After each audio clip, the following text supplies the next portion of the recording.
Amém? Glória a Deus. Então vamos iniciar mais uma vez este culto maravilhoso falando sobre o universo da alma, mergulhando no universo da alma. É o tema dessa série de ministrações, dessa série de estudos sobre a nossa alma. Então nós iniciamos na semana passada uma mensagem com esse tema, com o tema da temática como um todo. É uma palavra introdutória falando sobre mergulhando no universo da alma, e hoje nós vamos começar a caminhar nesse tema de maneira um pouco mais aprofundada, explorando outros contextos, e hoje nós vamos falar sobre a composição da nossa alma. A composição da nossa alma. É claro, irmãos, que aqui nós não queremos esgotar o tema, nós não queremos aqui fazer um mapeamento da nossa psique de um ponto de vista científico. Nós queremos aqui, através de alguns aspectos que nós entendemos como sendo a composição da nossa alma, nós podemos meditar acerca da palavra de Deus. Amém? Glória a Deus. Então eu quero te convidar a fazer uma oração. Eu quero te convidar a pedir que o Espírito Santo traga em nossos corações, em nossa alma, a iluminação e a inspiração divina para que essa mensagem seja uma bênção na sua vida e na minha vida. Feche seus olhos, vamos orar a Deus. Senhor, meu Deus, meu Pai, eu quero te agradecer, eu quero te louvar, eu quero dizer o quanto somos dependentes de Ti, o quanto nós carecemos da Tua misericórdia, da Tua graça. Pai querido, eu quero te pedir, Senhor, que a Tua bênção seja sobre a vida de cada um dos meus irmãos que estão assistindo esta mensagem, que estão ouvindo estas palavras. E eu quero te pedir, Senhor, que a Tua bênção, Pai, seja sobre a vida de cada um de nós, que a Tua bênção seja sobre a vida de cada um dos meus irmãos. Eu quero, em nome de Jesus Cristo, Senhor, repreender o diabo, repreender, Senhor, toda oposição. Pai querido, em nome de Jesus, todo espírito maligno que deseja que essa mensagem não alcance o coração das pessoas, que possa cair por terra pelo poder do nome de Jesus, todo impedimento, toda obra maligna, todo inimigo do Evangelho, toda oposição, bata em retirada. Eu quero te pedir, Senhor, que os Teus anjos estejam juntamente conosco. Eu quero consagrar a Ti, Senhor, a streaming desta conexão, para que as pessoas que forem alcançadas por essa mensagem, receba de Ti a iluminação, receba de Ti, Senhor, a Tua graça, receba de Ti a Tua misericórdia.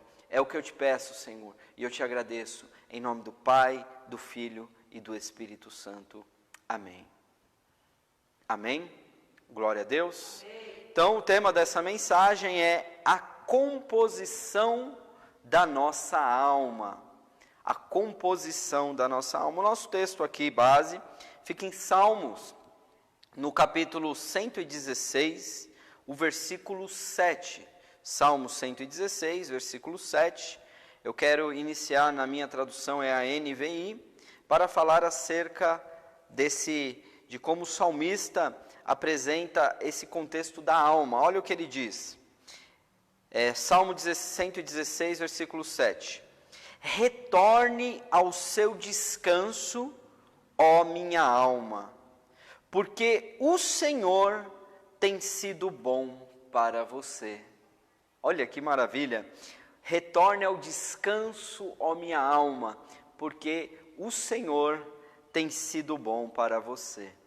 Meu irmão, nessa apresentação de quando o salmista apresenta essa expressão de um monólogo, aqui ele inicia aqui, ele fala nesse versículo 7, sobre um diálogo entre ele e ele mesmo, sobre ele falando para si acerca de confiar em Deus, de esperar em Deus, porque o Senhor tem sido bom. Então ele diz, olha, retorne ao seu descanso, ou seja, descansa, ó minha alma. Espera no Senhor, porque o Senhor tem sido bom para você. Meus irmãos, aqui nós começamos a encontrar um pouquinho desta verdade da composição humana. Aqui nós começamos a encontrar uma dicotomia sobre o nosso ser interior. Aqui o salmista estava falando, direcionando a sua palavra para a sua própria alma. É claro que os salmos são escritos poéticos, e aqui nós temos que levar isso em consideração, mas, meu irmão, quando eu falo para mim mesmo, esperar no Senhor, o que eu começo a entender, quando eu falo para mim mesmo que eu devo confiar em Deus, que eu devo esperar em Deus, porque Deus tem sido bom para mim, quando eu começo a dialogar comigo mesmo, convencer-me a mim mesmo acerca da verdade de Deus, então eu posso entender, irmãos, que esta alma que se angustia, esta alma que se desespera, essa alma que fica em uma característica de ansiedade, essa alma, ela precisa se sujeitar à verdade de que Deus é conosco, que Deus é comigo.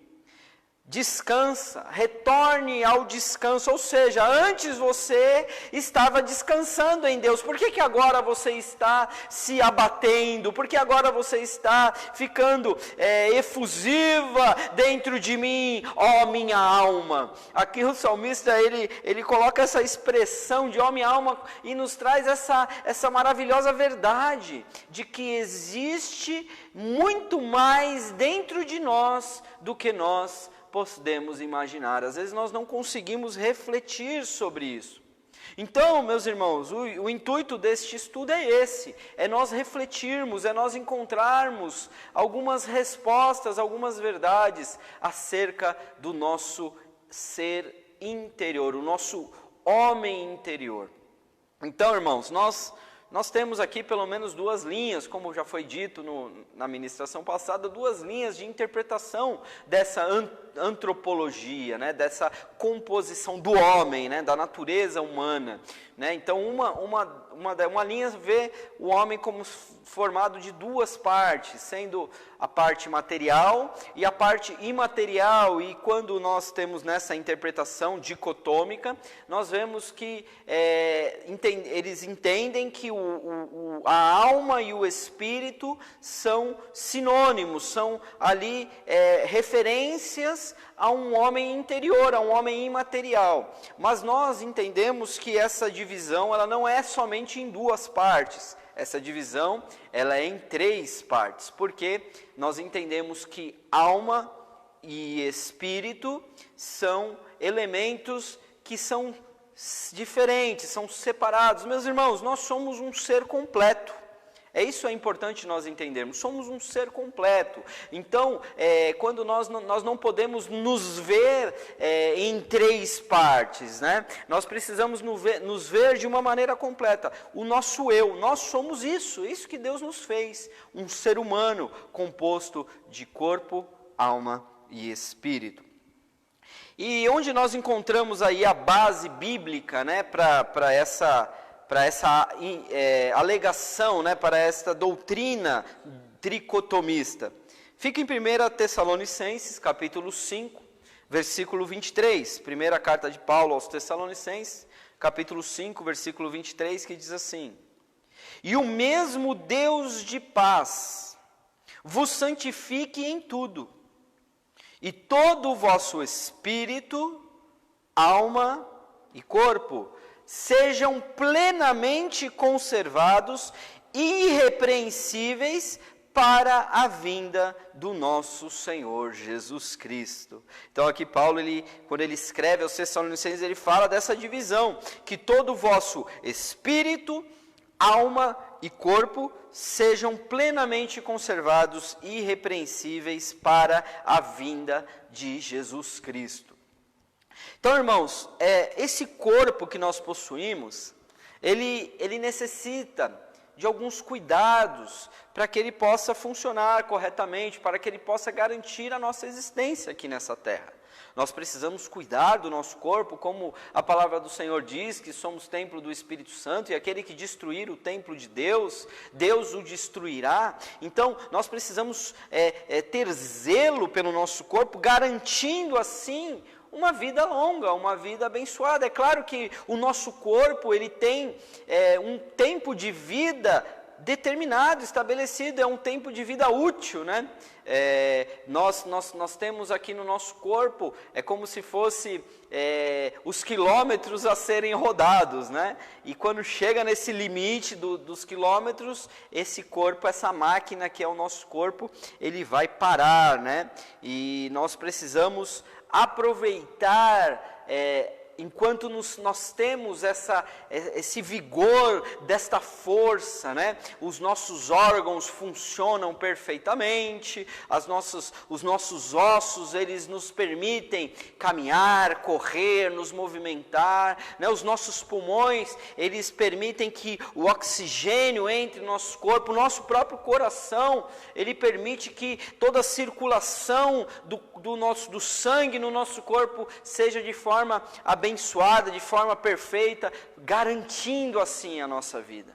Então, por isso é uma responsabilidade minha e sua, cuidarmos desse corpo, zelarmos por ele, tendo uma boa alimentação, tomando ali os devidos cuidados, fazendo exercícios físicos. Nós precisamos ter uma vida saudável para que o nosso corpo dure enquanto nós estivermos aqui na terra, para que possamos cumprir o propósito de Deus para a nossa existência. Você sabia que Deus tem um propósito na sua vida?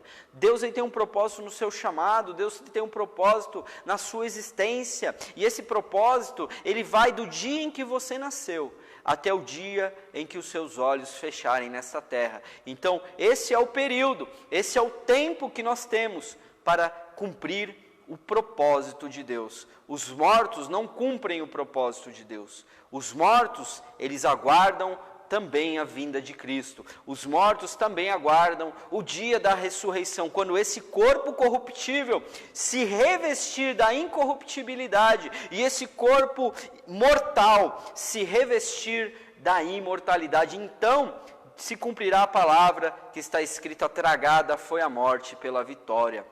Irmãos, o nosso corpo hoje, ele nos possibilita cumprir esse chamado de Deus. Mas quando esse corpo, ele possui um potencial, é como uma semente. A semente que ela é lançada na terra, ela precisa morrer para que o potencial dessa semente possa eclodir de dentro dessa semente, possa brotar e germinar e virar ali uma grande árvore, né? Assim que é a semente. Se a semente ficar guardada na prateleira, ela nunca vai mostrar o seu potencial. Então, assim também é o nosso corpo, nos ensina a palavra de Deus, como uma semente, como um tabernáculo temporário. Mas esse tabernáculo, essa tenda, essa casa que nós moramos hoje, que é o nosso corpo, ela vai se revestir da grandeza de Deus. O mesmo poder que ressuscitou Jesus Cristo dentre os mortos, também ressuscitará o meu corpo e o seu corpo naquele grande dia. Jesus, ele ressuscitou, irmão. E quando Jesus ressuscitou, o seu corpo, ele é um corpo glorificado, ele é um corpo diferente. Jesus ele não estava mais preso nas leis da física, nas leis terrenas. Tanto é que a Bíblia faz questão de falar, quando os discípulos estavam reunidos e Jesus aparece no meio deles, a Bíblia fala que eles estavam com a porta fechada quando Jesus entra. Então Jesus, ele não precisa mais, ele já tem ali ele já está superior às leis da matéria, ele não está mais sujeito à lei da matéria. Então nós também, irmãos, quando nós tivermos o nosso corpo ressuscitado, meu irmão e minha irmã, então nós estaremos juntamente com ele reinando nessa terra. Porque a Bíblia diz que Jesus reinará durante 1000 anos nessa terra, e nós reinaremos com ele ressuscitados, né? Os mortos ressuscitarão primeiro, e nós que estivermos vivos seremos arrebatados ao encontro do Senhor nos ares. Então, a ressurreição dos mortos, haverão duas ressurreições. A primeira ressurreição dos santos, dos crentes, dos salvos, na vinda de Jesus, e a segunda ressurreição, que será a ressurreição dos perdidos, que se dará no fim do milênio, com o dia do juízo final, onde todos os mortos ressuscitarão, o mar entregará os seus mortos, o inferno entregará os seus mortos, e todos serão julgados diante do grande trono branco.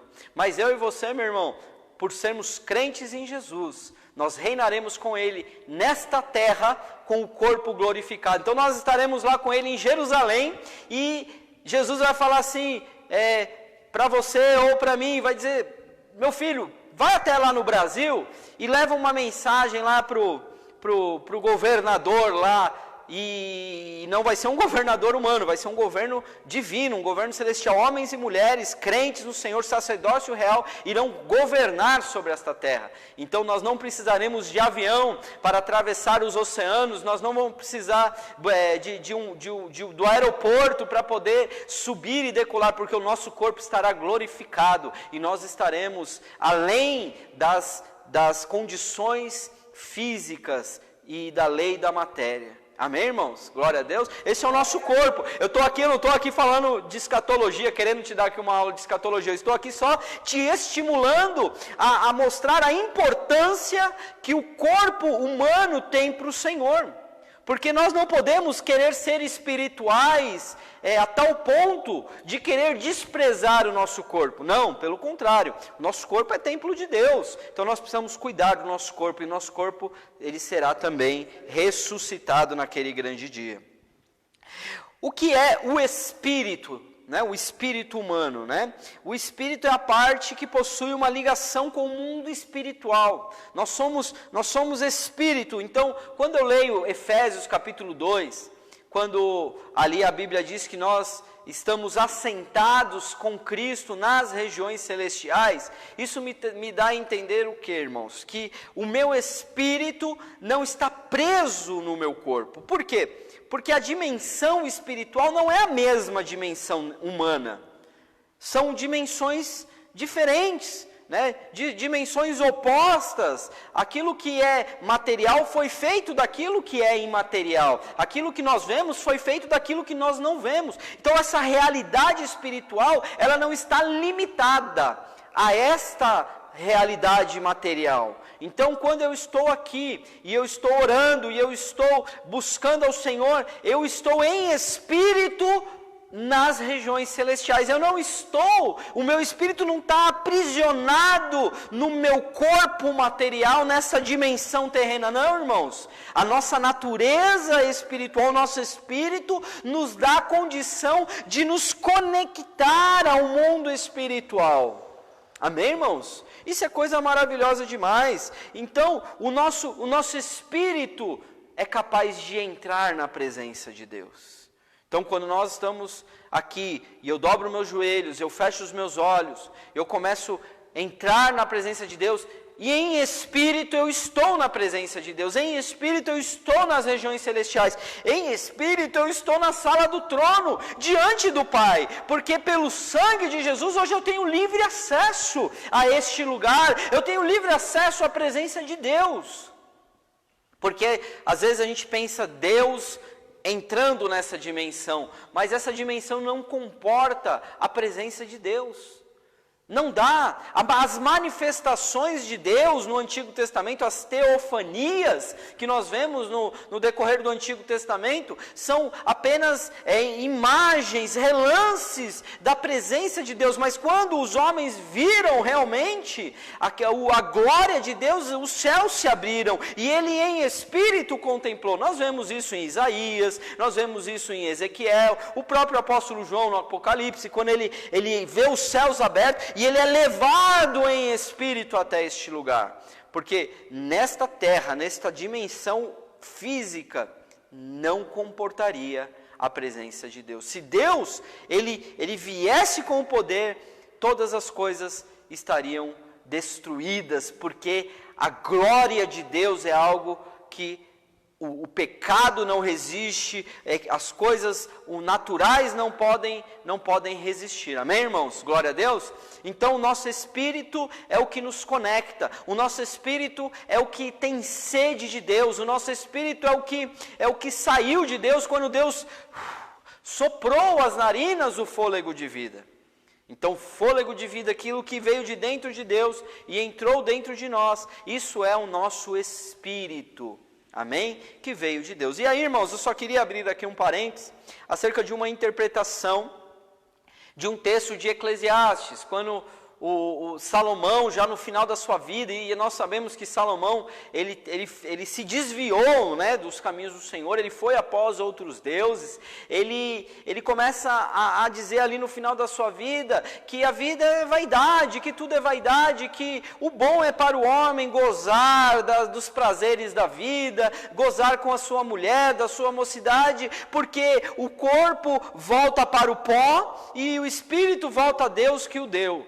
Amém, irmãos? E aí eu vejo alguns irmãos fazendo doutrina disso, desse versículo. Esse é o único versículo que fala alguma coisa semelhante a isso, né? Falando que o espírito do homem volta para Deus que o deu. Mas, irmãos, a palavra de Deus ela é progressiva, a revelação ela é progressiva. Então, meu irmão, eu não creio que essa seja uma doutrina de futuro, daquilo do pós-morte. Quando acontece com a morte do homem, o que acontece com o espírito? Tipo, todo o espírito do homem volta para Deus que o Deus. Eu não acredito dessa maneira. Por quê, irmãos?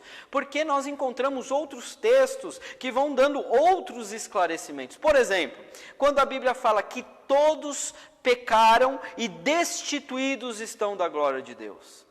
Todos morreram, todos estão mortos nos seus delitos e pecados. Então eu não consigo entender uma pessoa sem Cristo, morrendo, e um espírito morto voltando para Deus. Deus é Deus dos vivos, meu irmão. Deus não é Deus de mortos. Então o espírito morto do homem pecador, do homem que morre em seus pecados, sem a salvação, sem a redenção, ele é a mesma coisa que nada, é a morte, está conectado com a alma do homem. O espírito não se desconecta da alma, a alma vai para o inferno e o espírito vai para Deus, porque esse espírito está morto. Eu não consigo enxergar Deus recebendo um espírito morto, mas eu consigo ver o espírito e a alma sendo a consciência do homem na realidade que agora ele está espiritual no pós-morte, sendo ou aguardando a vinda de Jesus em uma condição de glória, porque morreu em Cristo, ou aguardando a volta de Jesus em uma condição já de sofrimento, porque morreu sem a sua salvação. O espírito morto do homem pecador, ele está junto com a sua alma. Amém? Essa quebra, essa desconexão não faz sentido, pelo menos na minha leitura acerca do Espírito. O Espírito é uma parte do homem. Deus deu o Espírito, você é Espírito, eu sou Espírito. Amém, irmãos? Glória a Deus. E a alma, né? A alma é o tema nosso desafio aqui, né? A alma é o que nos torna conscientes de nós mesmos, né? Então aqui eu queria iniciar aqui uma análise com os irmãos, uma análise mais etimológica, né? O que é como que eu posso compreender esta palavra alma, né? Então essa palavra alma, nós temos na Bíblia duas línguas, né? Dois idiomas, nós temos o hebraico e temos também o grego, né? O hebraico foi o Antigo Testamento, né? Que foi escrito em hebraico, e o Novo Testamento em grego. No Antigo Testamento, no hebraico, a palavra que é traduzida para alma é a palavra nefesh, né? E o equivalente no grego para alma é a palavra psique. Então, o que significa essa palavra psique? Aqueles que defendem, irmãos, a dicotomia do homem, aqueles que defendem que o homem e que o espírito e a alma são a mesma coisa, eles utilizam parte dessa ideia etimológica da palavra. Por quê? Porque tem alguns textos que falam da alma, que traduzem, que aparece a palavra alma, seja em grego ou hebraico, não falando sobre este homem interior. Aparece ali algumas traduzidos como alma, trazendo uma perspectiva do ponto de vista da alma como a existência, né? Então aqui, essa tradução da palavra psique, ela tem o seguinte significado no léxico Strong. Diz assim: psique significa respiração, fôlego de vida, força vital que anima o corpo, vida, ser vivo, alma vivente. Então, nessa perspectiva, nós encontramos alguns textos, como por exemplo, quando Jacó, ele sobe ao Egito, quando existe uma grande fome na terra, em que José, o filho de Jacó, ele é vendido para os egípcios, e depois ele se torna governador do Egito, e ali ocorre uma grande fome na terra, que é as vacas magras, né, que a gente às vezes costuma dizer, que Jacó sobe, né, de Canaã para o Egito, e a Bíblia diz que com Jacó subiu para o Egito, com ele 70 almas.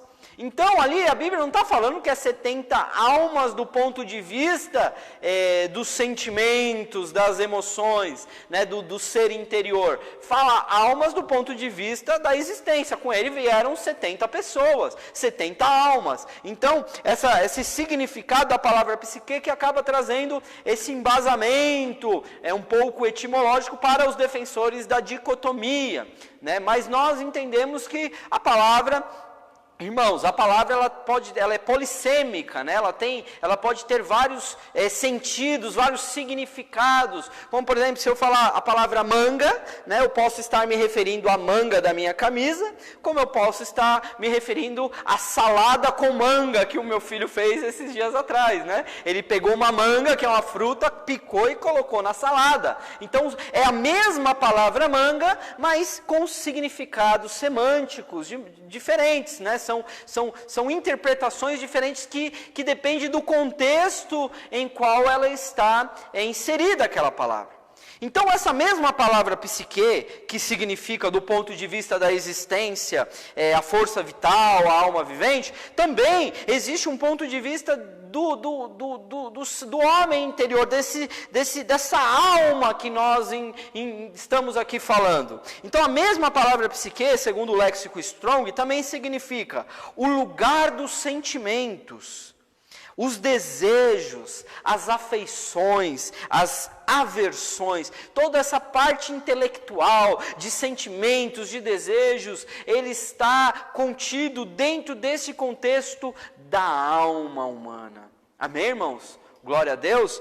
É como eu tenho dito, né, irmãos? Aqui nós não estamos fazendo aqui um tratado de psicologia, né? Tanto é que a palavra psicologia vem desse termo grego psique, né? Psiquiatria, psicologia, né? Que fala dessa questão da alma, essa questão desse universo de sentimentos, de emoções, desse universo de mistérios que muitas vezes nós não conseguimos nem mesmo nos compreender, né? Tem pessoas que falam, eu não consigo nem me entender, como eu posso querer entender outra pessoa, né? E isso é uma realidade, porque a nossa alma é um universo de complexidade. Mas nós vamos aqui falar de alguns pontos para que você para que você cresça na graça, no conhecimento, para que você cresça nesse assunto tão importante, que às vezes é tão pouco falado na igreja, né? Fala-se muito sobre a vida espiritual, mas fala-se pouco sobre a alma humana. Se você procurar aí na internet, você vai achar pouquíssimos vídeos, né? Pouquíssimas pregações falando sobre a alma. Irmão, todo ser animal, né, todo ser vivo animal, né, tirando a questão dos vegetais, né, de outros animais, de outros seres vivos, né, os seres vivos dessa categoria animal possuem uma alma. Todo ser vivo possui uma alma. Todo animal possui uma alma. Então a alma dos animais, elas têm algumas características semelhantes à alma do homem. Como, por exemplo, se você olhar para os animais de estimação, né? Você começa a observar que um cachorro, por exemplo, ele pode manifestar algumas emoções, como por exemplo, alegria, né? Se você chega em casa às vezes do serviço, eu não tenho um cachorro, né? Mas aquele que chega em casa do serviço, o cachorro ele vem tipo feliz, né? Vem abanando o rabo e tal, e vem correndo e começa a pular no seu dono, e ele fica feliz de ver ali o seu dono. Né? Se você pega um gato, né?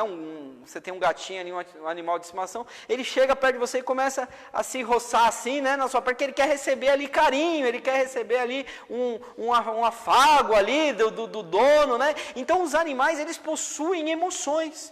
Então você vê às vezes um cachorro bravo, né? Um cachorro ali numa emoção, latindo, querendo morder, porque existe ali uma complexidade na alma daquele animal. Né? Os animais, eles não são racionais, amém, irmãos?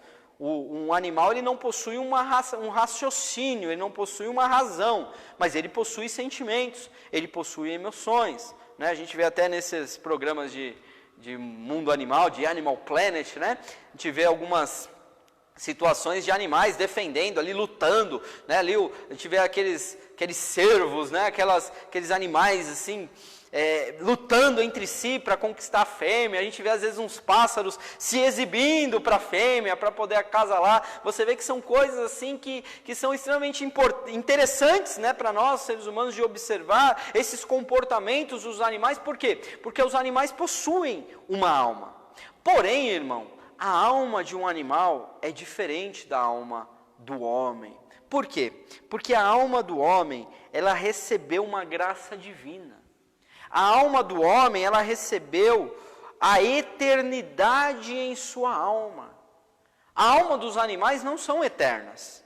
A alma dos animais, elas existem do ponto de vista da existência, né? Enquanto o animal, ele está vivo, a sua alma existe, a sua alma está ali existindo. No momento que o animal morre, essa alma, ela também morre com esse animal. Então, pelo menos nós não encontramos nenhum texto, nenhuma indicação bíblica de que haverá o céu dos animais, amém, irmãos? Não há nenhuma indicação bíblica para isso, né? O que nós encontramos às vezes em Isaías, alguns textos, quando ele fala que o leão habitará com o cordeiro, né, que o menino colocará a mão na cova da áspide, ali da serpente, não se picará, né? Mas isso significa, não está falando sobre a eternidade, está falando sobre o milênio de Cristo. Quando Jesus vier nessa terra e governar durante 1000 anos aqui nessa terra, os animais, as bestas feras do campo, não estarão em equilíbrio. A emoção da alma dos animais selvagens estará debaixo do equilíbrio da graça de Deus, que estará fisicamente presente nessa terra. Mas não existe o céu dos animais, amém, irmãos? Talvez você esteja agora chateado, né, de achar que você vai ver o seu animalzinho de estimação quando você morrer, um animalzinho que você gostava muito, mas, meu irmão, Deus, Ele nos deu a graça de ter uma alma eterna. A nossa alma, ela é eterna. Então nós vamos ou para a glória com a nossa alma, nós estaremos diante de Deus com a nossa alma, ou nós estaremos em um lugar de tormento e de sofrimento por causa dos nossos pecados não remidos. Amém, irmãos? Glória a Deus.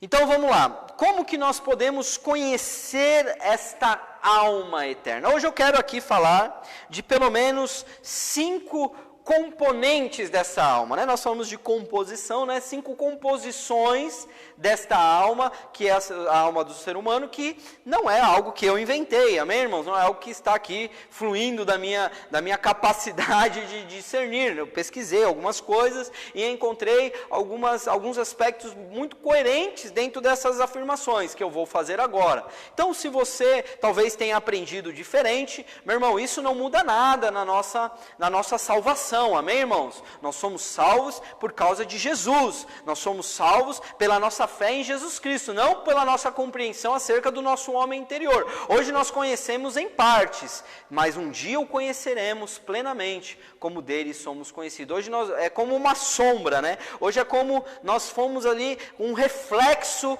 da verdadeira natureza que é a natureza espiritual do ser humano, amém? Então a primeira composição da nossa alma, eu diria que seria a vontade. O que é a vontade, né? A vontade é a parte da nossa alma onde surgem as questões da vida. É na vontade que o homem interior me impulsiona a ter ações, a viver nessa terra.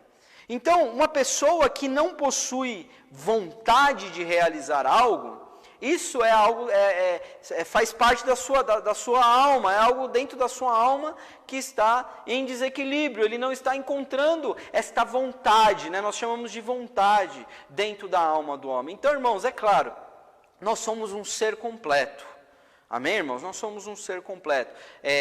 Nós não podemos imaginar a alma separada do corpo, e nem o corpo separado do espírito, e nem o espírito separado da alma. Nós não podemos ficar dissecando o nosso ser interior. Aqui é uma maneira didática de entender. Amém? Mas nós precisamos entender o homem como um todo. Por exemplo, se nós temos aqui estamos tomando uma medicação forte, por exemplo, o nosso corpo, ele recebe também um impacto, ele produz ali alguma insuficiência de hormônios, algum problema ali na circulação, algum problema que pode acabar afetando a força de vontade da pessoa. É claro, nós temos ali algum remédio, alguma coisa que pode estimular essa vontade do homem, mas esse estímulo, ele só é um estímulo, porque na verdade a vontade de realizar algo está dentro da nossa alma. Então, meu irmão, o que te motiva está dentro de você. Não é uma relação tão somente biológica do seu corpo, não é o seu cérebro, não é os seus órgãos internos, é a sua alma que te faz ter a vontade de vencer, que te faz ter a vontade de levantar, de lutar, porque, irmãos, a vida não é fácil viver, irmãos. Não é fácil você conquistar, a vida, é difícil, você precisa lutar, você precisa ter a força do guerreiro, você precisa ter uma determinação interior para poder vencer, para poder conquistar, para poder receber as bênçãos de Deus. Isso faz parte da tua alma, isso está dentro da tua alma, isso é a vontade, amém, irmãos? A vontade. Depois nós temos dentro da nossa alma o que nós costumamos chamar de livre-arbítrio, né? O livre-arbítrio, o que é o livre-arbítrio? O livre-arbítrio é onde as decisões são tomadas, né? É claro que nós aqui, existe uma eterna discussão acerca do livre-arbítrio e da predestinação, para o contexto da soteriologia, da salvação do homem, né? Então os calvinistas vão dizer que não, que o homem não tem participação, ele não pode decidir ser salvo, ele não pode decidir por Cristo. E aí os arminianos vêm por sua vez dizendo não, o homem possui sim um livre-arbítrio, que através de uma graça preveniente que Deus já disponibiliza, esse homem pode sim escolher por Cristo. Mas essa discussão sobre a soteriologia não cabe aqui para nós hoje. Hoje nós estamos falando que o livre-arbítrio é o lugar da nossa alma onde nós tomamos as decisões. Então, o livre-arbítrio, o que nós precisamos compreender, irmãos, sobre as decisões da vida. Porque, irmãos, nós estamos tomando decisões o tempo inteiro. Nós estamos tomando decisões a cada instante. A gente está tomando decisões, sejam elas decisões pequenas, ou sejam elas decisões mais complexas, que trazem consequências maiores, decisões muitas vezes de vida e de morte.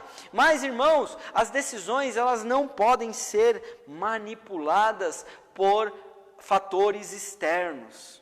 É claro, os fatores externos podem influenciar as nossas decisões, mas quem toma a decisão sou eu e é você. Sabe, você não pode atribuir ao diabo a culpa do seu pecado. Porque a Bíblia diz, resisti ao diabo e ele fugirá de vós. A Bíblia diz que nós não somos tentados além daquilo que nós podemos suportar. mas que com a tentação Deus também providencia o escape. Então nós não teremos naquele grande dia, no dia do juízo final, chegar para Deus e falar assim, não Deus, eu pequei porque o diabo me tentou. Aí Jesus vai dizer, eu sei que ele tentou, porque ele também me tentou muito mais do que você, porque tentou a Cristo 40 dias e 40 noites no deserto. Ali tem algumas tentações que é descrito na Bíblia, mas imagina, irmão, a Bíblia diz que durante 40 noites e 40 dias Jesus foi tentado pelo diabo. Tudo que é tentação que um homem pode suportar, Jesus viveu. E ele suportou. Então, o diabo não pode tomar decisões, ainda que ele te tente, ainda que ele me tente, ainda que ele crie uma situação de tentação para que eu peque. Meu irmão, a decisão de pecar é minha. Eu sou responsável pela minha decisão. O meu livre-arbítrio não pode ser manipulado. A responsabilidade das decisões, ela é meramente minha. Responsabilidade total do homem. Irmãos, e a maior prova que nós encontramos na palavra de Deus, que a responsabilidade das decisões, a responsabilidade do livre-arbítrio é do homem, é que a Bíblia diz que o homem pode resistir ao Espírito Santo. Você consegue imaginar, irmãos? O Espírito Santo de Deus, a pessoa mais maravilhosa que um dia alguém pode conhecer nessa vida. O Espírito Santo, o Espírito gentil, o Espírito carinhoso, o Espírito, o conselheiro, o consolador, a pessoa mais especial que um dia alguém pode conhecer, um homem resistir ao Espírito Santo. É possível? Como nós podemos resistir a tanto amor? Como nós podemos resistir? Se fomos feitos à imagem e semelhança de Deus, como que podemos resistir a Deus? Mas a palavra diz que nós podemos. Olha o que Lucas narra em Atos capítulo 7, quando ali Estevão está ali fazendo o seu discurso em Atos capítulo 7, que ele vem falando sobre a tentação. Aí ele fala sobre a tentação do deserto. E olha o que ele diz no versículo 51. Atos 7, 51 diz assim: homens de dura cerviz e incircuncisos de coração e de ouvidos, vós sempre resistis ao Espírito Santo, assim como fizeram os vossos pais, também vós o fazeis. Olha o que Estevão aqui diz, que aqueles homens de coração duro, eles sempre, não é uma vez ou outra, irmãos, não é de vez em quando, é sempre, homens, sempre, porque assim vós fizeram também vossos pais, porque vós sempre resistis ao Espírito Santo. Irmão, nem o Espírito Santo, ele vai manipular o seu livre-arbítrio, nem o Espírito Santo vai tomar as decisões por você. Eu estava esses dias comentando com a minha esposa, nós estávamos ali meditando, quando nós compramos o nosso apartamento, né? Nós vivíamos de aluguel e a gente visitou um apartamento e nós gostamos muito desse apartamento e fomos lá, fizemos uma visita, tudo. E aí a gente foi fazer a simulação lá para fazer o financiamento, não foi aprovado. A gente, puxa vida, né? Ficamos ali, um pouco triste, mas nós seguimos a vida. Aí passou um ano depois, e aí a gente decidiu, falou, vamos fazer uma outra simulação, vamos tentar, vamos fazer de novo. E aí a gente lembrou daquele apartamento. E aí eu liguei para o corretor e falei assim, e aquele apartamento lá? Falou assim, aquele apartamento, a proprietária já tirou de venda, ela não quer mais vender. Falei, puxa vida, né? A gente gostou tanto daquele apartamento. Mas espera um pouquinho, deixa eu dar uma ligada para ela, né? E aí ele ligou, falou que era para nós, que nós estávamos interessados novamente em comprar o apartamento. E aquela mulher, ela falou assim, olha, nós não queremos vender, mas para eles nós vendemos. Aí amém, aí fizemos tudo, o trâmite deu tudo certo, fizemos lá o financiamento, foi aprovado e nós conseguimos ali comprar nosso apartamento e nós estamos lá até hoje. Então aí nós estávamos meditando sobre a soberania de Deus e falando assim, puxa vida, né? O coração dos reis, E o coração das pessoas está no coração de Deus, está nas mãos de Deus, como diz a palavra. E Deus o inclina para onde Ele quer. Mas Deus, Ele faz de uma maneira tão maravilhosa que Ele não intervém no livre-arbítrio da pessoa. Deus inclinou o coração da proprietária daquele apartamento para nós. Ela não queria nem vender e ela era casada e tinha uma nenezinha. Ela já vivia num apartamento de 3 dormitórios, né, que é o que a gente vive hoje, né, que a gente comprou. E ela foi para um apartamento maior e ela, nem ela entende muito bem o porquê que ela fez isso. Mas nós entendemos que Deus, Ele inclinou o coração dela, mas Deus não manipulou a decisão dela. Deus deu uma graça diante dela para as nossas vidas, que ela teve aquele desejo de vender o apartamento para nós. Ela não queria mais vender, mas ela falou, não, para eles eu vendo. Então ela tomou a decisão. Foi um fator de Deus. Deus inclinou o coração dela, sim, mas a decisão foi dela. Ela poderia endurecer o coração e dizer, não, eu não vou vender. Então, coisas desse tipo, irmão, decisões que são tomadas, podem sim receber ali uma certa influência do meio, seja espiritual, seja de pessoas. Às vezes as pessoas influenciam você a tomar decisões que você não queria tomar, né? Às vezes o seu próprio corpo, né? Aquela pessoa que é viciada em drogas, ela vai lá e ela não quer mais aquele vício, ela não quer mais usar aquela droga, mas ali o seu corpo que é viciado, coloca ele ali numa situação de tanto desejo, de tanta abstinência, que ele se obriga a tomar essa decisão. Então o fator externo leva ele a tomar a decisão, mas a decisão é dele, e a responsabilidade dessa decisão é dele. Isso é o nosso livre-arbítrio que está dentro da nossa alma. Amém, irmãos? Glória a Deus. Depois, nós temos aqui a mente. A mente, não estamos falando do cérebro, amém, irmãos? Nós não estamos falando do órgão cérebro, nós estamos falando da mente como sendo um componente da nossa alma. Amém? Essa mente, às vezes, na Bíblia é chamada de coração, que também não é o coração, órgão que bombeia o sangue nas artérias. É o coração como sendo ali o lugar aonde as razões, a razão, né?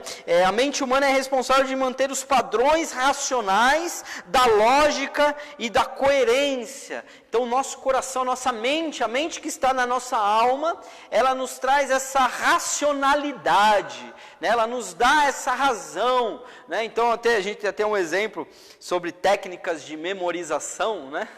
As técnicas de memorização, quando nós ficamos imaginando algo absurdo para poder relacionar a algo que nós queremos decorar, isso faz parte da nossa mente. Por quê? Porque a nossa mente ela vai tentar encontrar a lógica, e por não encontrar a lógica, fica ali num nível de tentativa ali na nossa alma de compreender aquilo, porque quando nós compreendemos, aquilo é absorvido pela nossa alma. Amém, irmãos? Glória a Deus. Então, o que é a mente? O que é o coração, do ponto de vista da alma, é o lugar onde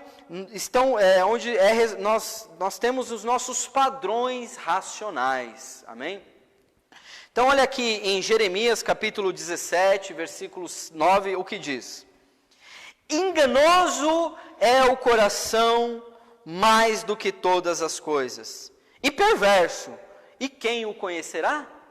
Enganoso é o coração do homem, ou seja, a nossa maneira racional de compreender as coisas, de racionalizar. Por isso que a fé, amor, irmão, a fé não é racional.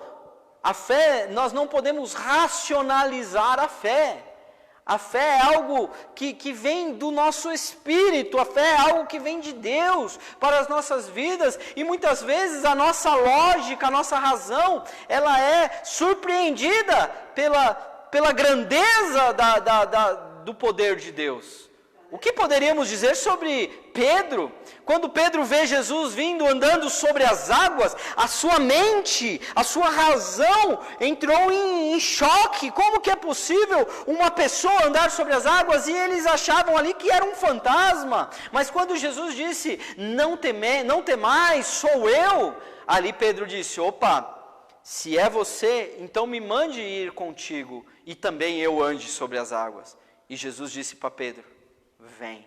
E Pedro andou sobre as águas, mas com o medo que ele teve da tempestade, das ondas, logo ele começou a afundar e Jesus ali o pegou. Mas a mente humana, a racionalidade, a nossa razão, ela não é capaz de compreender as coisas de Deus, as grandezas de Deus. Quando o povo chegou ali diante do Mar Vermelho, fugindo de Faraó, o povo começou a murmurar, o povo começou a dizer para Moisés: Moisés, o Senhor nos tirou aqui do Egito para morrermos.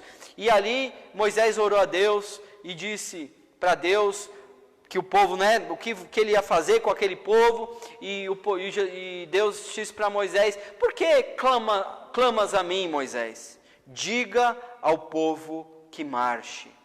Isso era irracional. Isso não havia razão nisso, não havia nenhum tipo de equação de lógica na cabeça daquelas pessoas. Elas estavam diante do mar e logo atrás vinha Faraó. Mas aí Deus entrou com o poder de Deus e Moisés pegou o seu cajado e tocou sobre as águas e o mar se dividiu e o povo passou em terra seca. Amém, irmãos? Glória a Deus. Não tente racionalizar a sua fé, porque esse mecanismo da razão é algo da tua alma. E aqui Jeremias diz: enganoso é o coração do homem, mais do que todas as coisas. E olha o que diz em Isaías, capítulo 55, versículo 9. Porque assim como os céus são mais altos do que a terra, assim os meus caminhos são mais altos que os vossos caminhos, e os meus pensamentos mais altos do que os vossos pensamentos. Então, esse texto de Isaías 55, é muito conhecido, porque Deus ele vem falar que nós não sabemos, nós não conseguimos compreender. Mais altos são os pensamentos do Senhor do que os nossos próprios pensamentos.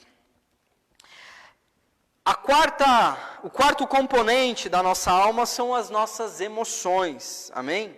Eu queria aqui só fazer uma certa separação entre emoções e sentimentos, porque as emoções, elas são reações psíquicas, ou físicas. Geralmente é causada por uma confusão nesses sentimentos.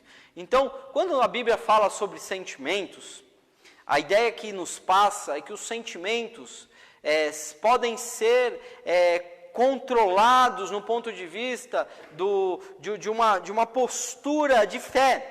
Então, quando nós encontramos em Filipenses o Senhor falando sobre o alegrai-vos, alegrai-vos no Senhor, outra vez vos digo, alegrai-vos ou regozijai-vos, isso nos traz uma ideia de que quando Deus nos dá essa ordem de nos alegrar, é como se fosse algo que dependesse de nós, de nós estarmos com os nossos sentimentos. Nós podemos controlar os nossos sentimentos, mas os nossos sentimentos, eles produzem emoções. Então, os sentimentos e as emoções, elas são algo um pouco distintos, porque as emoções, muitas vezes, são difíceis de controlar.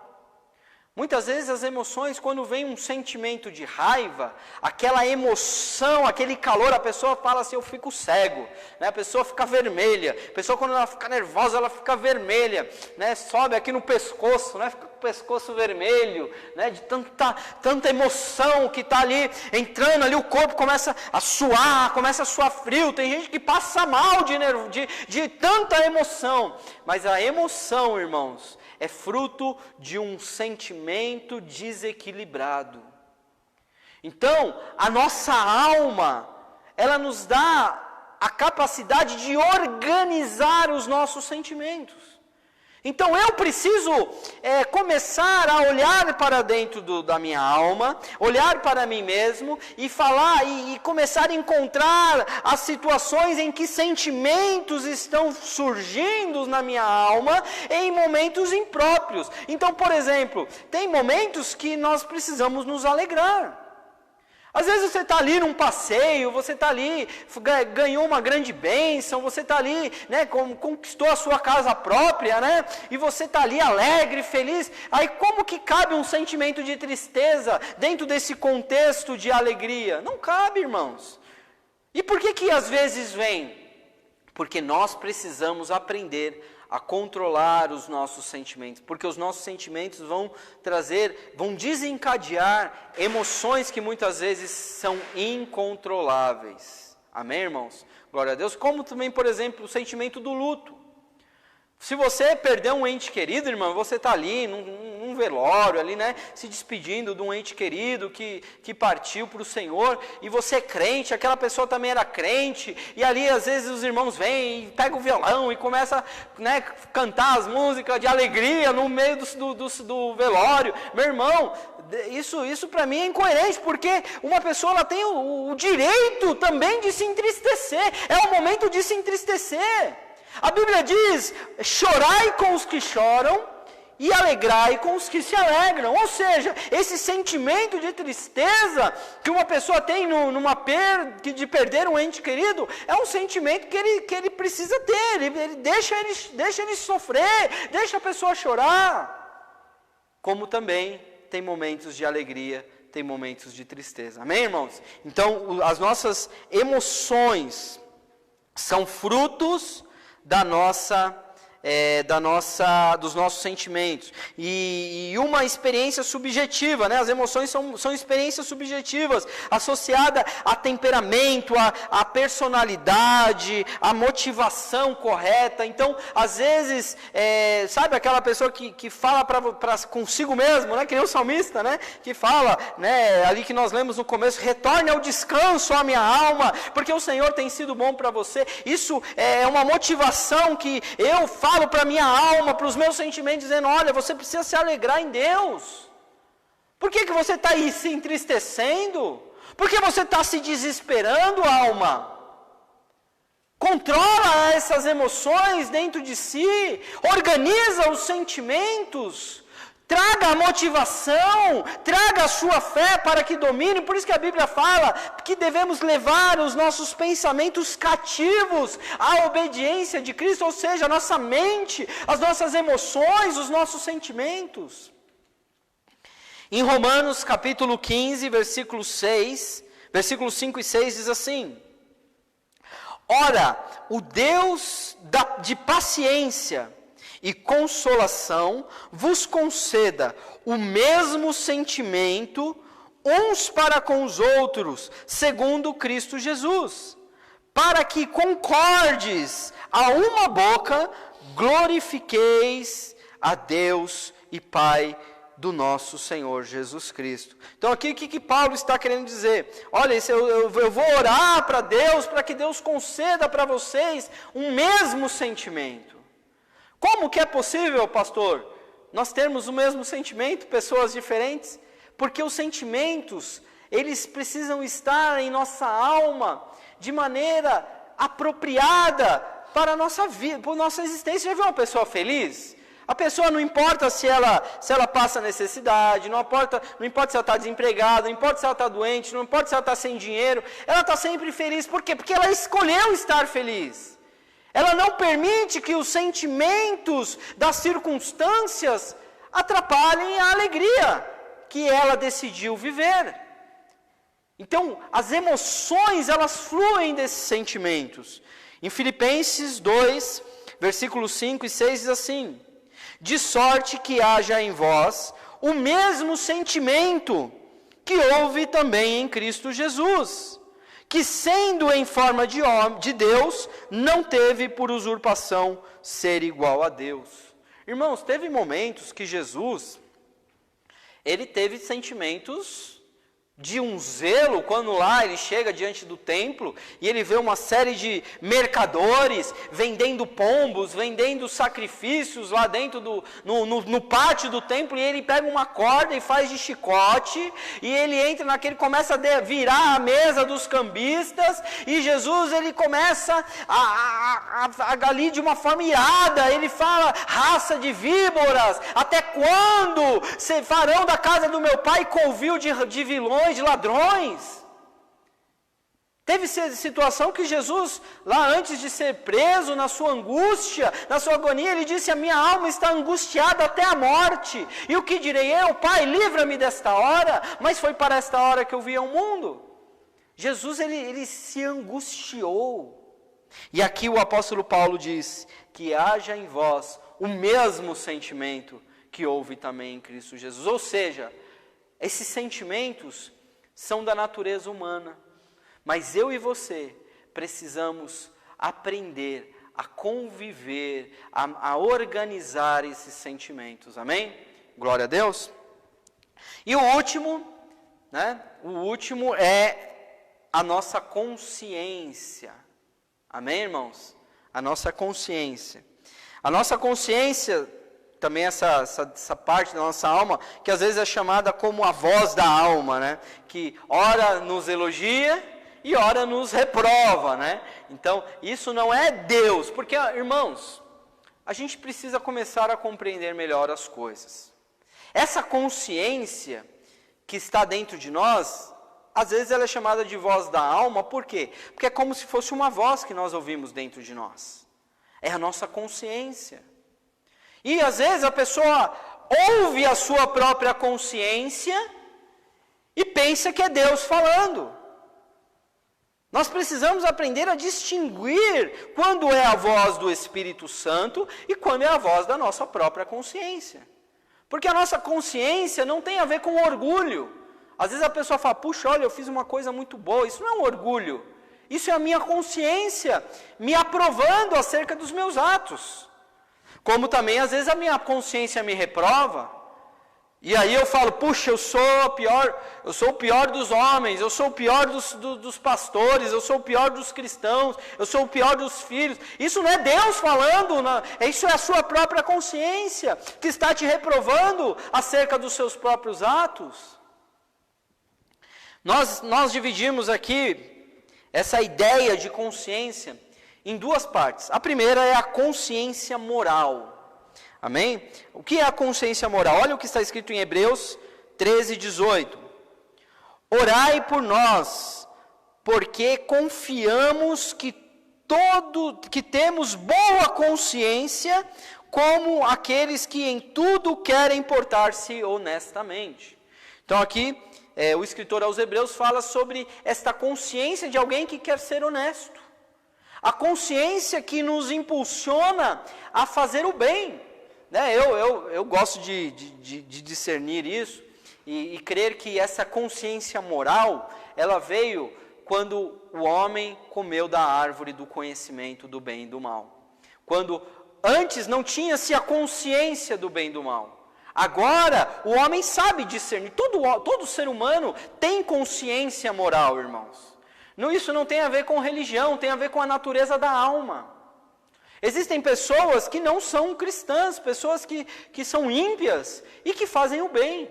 Pessoas que não acreditam em Deus e que têm consciência moral. Por isso que às vezes, irmãos, o cristão é até julgado, criticado pelo mundo, porque às vezes a gente encontra cristãos fazendo coisas erradas, coisas imorais, e que nem os ímpios fazem. Tem até esse exemplo lá na carta de Paulo aos Coríntios, quando Paulo diz, olha, há entre vós tamanha imoralidade que nem entre os gentios se ouviu falar, de um homem que possui a mulher do seu próprio pai. Entre os irmãos da igreja havia ali uma imoralidade terrível. Então, meu irmão, a consciência moral é algo da nossa alma. E aí, por último, aqui nós temos a consciência, que nós chamamos a consciência de absolutos. O que seria isso? Seria uma consciência de verdades que são verdades para nós, Então, olha o que está escrito em Provérbios 23:7. Só a parte A do versículo. Provérbios 23:7 diz assim: porque como imaginou em seu coração, na sua alma, assim ele é. Ou seja, nós podemos entender que existe uma consciência em nós que faz daquilo que nós acreditamos ser uma verdade. E nisso nós podemos, às vezes, encontrar falsas verdades em nós. Ou até mesmo aquilo que nós chamamos de sofismas. O que são sofismas? Sofismas são verdades manipuladas, são mentiras que parecem verdades. Quando nós encontramos isso muito em seitas e heresias, irmãos, Heresias que se dizem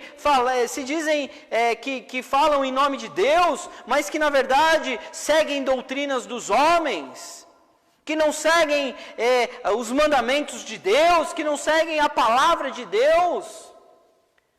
E para aquelas pessoas são uma verdade, irmãos. São falsos absolutos. Né? Eu já dei o exemplo na semana passada da cebola, né? É um exemplo muito bom, porque uma pessoa fala, eu não gosto e ponto. Para mim isso é ruim. Mas para outra pessoa fala, não, isso para mim é bom. Como a mesma coisa pode ser bom para uma pessoa e ser ruim para outra? Porque a verdade para aquela pessoa é bom. E a verdade para aquela outra pessoa é que é ruim. Então nós encontramos até o texto quando o apóstolo Paulo fala acerca de comer carne, né? Alguns dizem que comer carne é pecado, outros dizem que comer carne não é, porque dá graças a Deus. E aí ele diz, cada um siga conforme a sua própria consciência, conforme a sua própria fé. Se você crê que comer carne não é pecado, então coma. Se você crê que comer carne é pecado, então não coma, mas faça isso pela fé e não escandalize. Amém, irmãos? Então, a nossa consciência também traz essa ideia dos absolutos.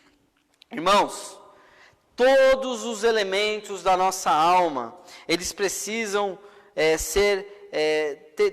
ter muito cuidado. Nós precisamos ter muito cuidado com esses elementos, com esses falsos absolutos que poderão trazer grandes prejuízos e irrecuperáveis atrasos na vida de cada um de nós e no nosso ministério. Então, cuidado com aquilo que você, acredita assim, eu falo, não, eu acredito porque eu acredito, esse é o certo. Sabe a pessoa que se acha o dono da razão? Todo mundo vê que a pessoa está errada, menos ela mesma. Porque ela encontrou dentro da consciência dela uma razão de que aquilo para ela é uma verdade.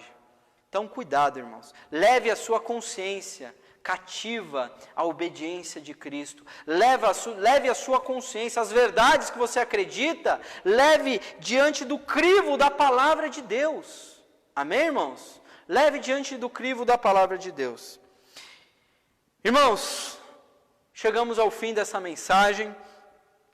Conhecer a si próprio do ponto de vista da alma irá elevar o que, irmãos? A nossa capacidade de resistir ao pecado. Irá elevar a nossa capacidade de render, de nos render cada vez mais ao Senhor. Amém, irmãos? Glória a Deus. Eu espero que essa palavra tenha encontrado morada no seu coração. Ainda tem muito mais. Amém, irmãos? Na semana que vem, se Deus assim o permitir, nós vamos falar de um conceito sobre a fragmentação da alma. Vai ser algo maravilhoso. Espero que você não perca. Né? Nós vamos falar aqui alguns textos de Jó, nós vamos falar aqui algumas verdades que nós encontramos na palavra de Deus, até sobre prisões espirituais da alma. Amém? Glória a Deus. Vamos fazer uma oração? Glória a Deus. Já vou falar sobre o Pix, mas antes vamos fazer uma oração. Senhor, meu Deus e meu Pai, eu quero te agradecer e te louvar por essa mensagem, por esse estudo tão profundo. Né? O estudo que às vezes vai além da nossa capacidade intelectual de compreender. Mas eu espero, Senhor, que com essa mensagem possa ter encontrado morada nos corações dos meus irmãos, que com essa mensagem alguns de nós possamos ter encontrado as verdades que dependem de nós, que são frutos da nossa alma, para que possamos vencer o pecado, vencer as mentiras, vencer os enganos. Pai querido, muito obrigado, Senhor, que esta composição da alma, a vontade, o livre-arbítrio, a mente, as emoções, a consciência, possa estar sendo levada nesta hora, cativas ao crivo do Senhor Jesus Cristo, do Senhor da nossa existência, do Senhor da nossa alma, Pai. Muito obrigado, abençoa cada um dos meus irmãos que assistiram essa ministração, essa live, em nome de Jesus. Amém. E graças a Deus, amém. Glória a Deus. Irmãos, nós estamos na Igreja Cristã Rei de Acolher.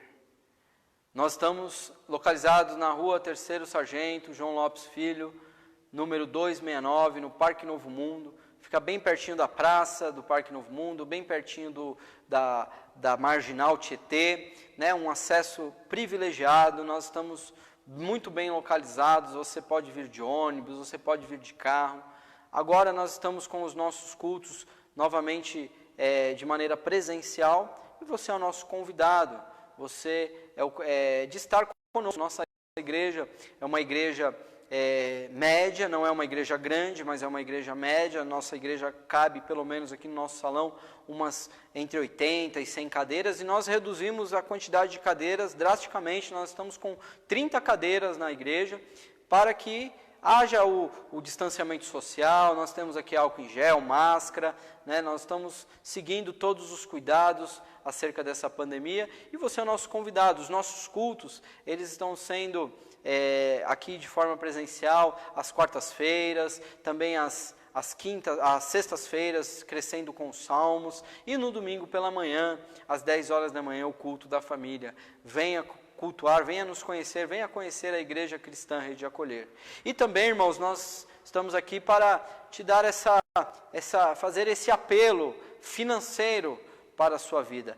Ajude a igreja, ajude a obra de Deus, né? Faça a sua oferta, entregue o seu dízimo, né? A pastora Renata está colocando aí o Pix, que é o nosso e-mail, né? O e-mail da Igreja Cristã Rede de Acolher, igreja.redeacolher@gmail.com. Você pode aí no seu aplicativo fazer um Pix, uma oferta de amor, uma oferta voluntária, e tenho certeza que Deus vai te abençoar, Deus vai te render graças, Deus vai prosperar a tua trajetória. Amém, irmãos? Nós viemos aí desse período da igreja fechada, estamos iniciando os trabalhos aqui nessa região. Nós ficamos na Brasilândia durante alguns anos, estamos iniciando aqui no Parque Novo Mundo, e precisamos da ajuda dos irmãos para que essa obra prospere, para que o aluguel seja pago, para que as contas sejam pagas. Até aqui o Senhor tem nos ajudado, mas tenho certeza que você também é uma bênção, você também é participante desta obra. Amém? Glória a Deus. Então faça a sua oferta, que Deus vai te prosperar em nome de Jesus. Amém? Feche seus olhos. Senhor, nosso Deus, nosso Pai, nós te agradecemos por essa palavra, por esse estudo, e eu te peço, Senhor, que a tua bênção seja sobre cada um de nós, que a tua bênção seja sobre o teu povo. Eu quero profetizar sobre a vida de cada um dos meus irmãos e declarar que o Senhor te abençoe e te guarde, que o Senhor faça resplandecer o seu rosto sobre ti e tenha misericórdia de ti, que o Senhor sobre ti levante o seu rosto e te dê a paz, que a paz do Senhor Jesus Cristo, que excede todo entendimento, seja sobre a sua casa, seja sobre a sua família, e que o Deus de paz lhes dê a paz em todo tempo e de todas as maneiras, e que o grande amor do Pai, que a graça do nosso Senhor e Salvador Jesus Cristo, que as doces consolações do Espírito Santo de Deus permaneça com todo o povo de Deus, não somente hoje, mas para todo sempre. A igreja diz amém. Dê uma linda salva de palmas ao Senhor. Fica com Deus, fica na paz do Senhor. Estaremos aqui sexta-feira às 19h30 crescendo com os salmos, em nome de Jesus.